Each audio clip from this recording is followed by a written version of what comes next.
അത് നമ്മുടെ coast guard, അതുപോലെ ഷിപ്പിംഗ് മന്ത്രാലയം, അവരെല്ലാം അതിൻ്റെ അകത്ത് ഇടപെട്ടിട്ടുണ്ട്. അത് എങ്ങോട്ടാണ് വേവ്, എങ്ങോട്ടാണ് കാറ്റ്, ഏത് പ്രദേശത്താണ് അത് ബാധിക്കുന്നത്, അതിനെപ്പറ്റി പഠിച്ചുകൊണ്ടിരിക്കുകയാണ്. മറ്റൊന്ന്, സംസ്ഥാന സർക്കാരിൻ്റെ നിർദ്ദേശങ്ങളും പരിഗണിക്കും ആ കാര്യത്തിൽ.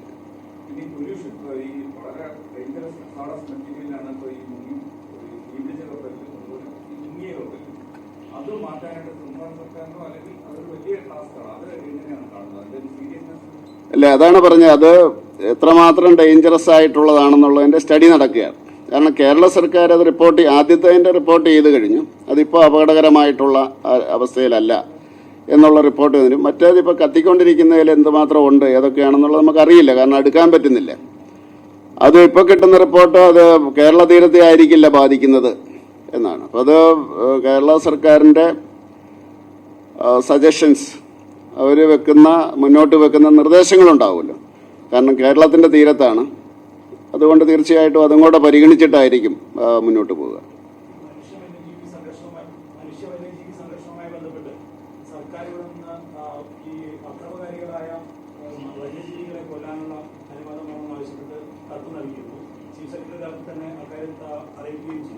പക്ഷേ കേന്ദ്രമന്ത്രി പറഞ്ഞത് വൈൽഡ് ലൈഫ് വാർഡന് അതിനുള്ള അധികാരമുണ്ട്, ആവശ്യമായ തീരുമാനമെടുക്കാം എന്നുള്ളതായിരുന്നു. പക്ഷെ അല്പസമയം മുമ്പ് സർക്കാരിന് അയച്ച കത്തിൽ പറയുന്നത് അത്തരം അധികാരങ്ങൾ പരിമിതമാണ് എന്നുള്ളതാണ്. അത് ഈ എല്ലാ അധികാരം പരിമിതമാണെന്ന് പറഞ്ഞാൽ മുഴുവൻ മൃഗങ്ങളെ വെടിവെച്ച് കൊല്ലാനല്ലല്ലോ. അതിൻ്റെ അകത്ത് വളരെ സെക്ഷൻ 11 വളരെ വ്യക്തമായിട്ട് പറയുന്നുണ്ട്.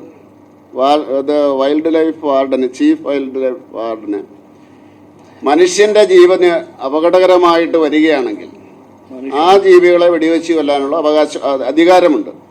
അത് കുറച്ചും കൂടെ ലിബറലായിട്ട് പഞ്ചായത്തുകൾക്ക്, ഈ കാട്ടുപന്ന് പോലെയുള്ളതിന് പഞ്ചായത്തുകൾക്ക് അധികാരവും കൊടുത്തിട്ടുണ്ട്.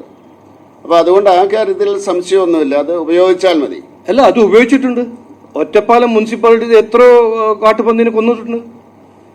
ഇത് സെലക്റ്റീവ് ആംനീസിയ എന്ന് പറഞ്ഞ ഒരു കാര്യം. എവിടെ അവര് ഒറ്റപ്പാലം മുനിസിപ്പാലിറ്റിയിൽ അവിടെ ഫോറസ്റ്റ് ഡിപ്പാർട്ട്മെന്റ് മുനിസിപ്പാലിറ്റിക്ക് ഡിവോൾവ് ചെയ്ത് പവർ കൊടുത്തിട്ട് അവിടെ കാട്ടുപന്നിനെ കൊന്നിട്ടുണ്ട് ഇതേ സർക്കാർ. അങ്ങനെ ഒന്നുമില്ല, ഒരു ക്രൈറ്റീരിയ ആ സെക്ഷനില്. അല്ല, ഇത് ഉപയോഗിച്ചിട്ടുണ്ടെന്ന്, ഇത് നടന്നിട്ടുണ്ട്. എന്നിട്ട് എന്ത് ക്രൈറ്റീരിയ? ഒറ്റപ്പാലത്തെ ക്രൈറ്റീരിയ, നിലമ്പൂർ ക്രൈറ്റീരിയ വേറെ ക്രൈറ്റീരിയ ആണോ? ഇതെന്താണ് ഇങ്ങനെ ഓരോന്ന് പറഞ്ഞ് നമ്മൾ എന്തിനാ ഇവരെ വിശ്വസിക്കുന്നത്? വെറുതെ ഓരോന്ന് പറയാ. അവരുടെ ഒരു കടുമ അവർ ചെയ്യാൻ ആഗ്രഹിക്കുന്നില്ല. എന്തുകൊണ്ട് ആഗ്രഹിക്കുന്നില്ല എന്ന് ചോദിക്കണം. എന്താണ് അത് ചെയ്യാത്തത്? ഒറ്റപ്പാലത്ത് അവർ ചെയ്യുന്നുണ്ട്, ഇവിടെ ചെയ്യാൻ അവർക്ക് കഴിയില്ലെന്നാ. അതെന്താ? അതല്ല ചോദിക്കേണ്ടത്. ഞാനത് അത് മനോരമയിലെല്ലാം വന്നൊരു സ്റ്റോറിയാണത്. അവിടെ കാട്ടുപന്നീനെ കൊന്നിട്ടുണ്ടെന്ന് ഒറ്റപ്പാലം മുനിസിപ്പാലിറ്റി.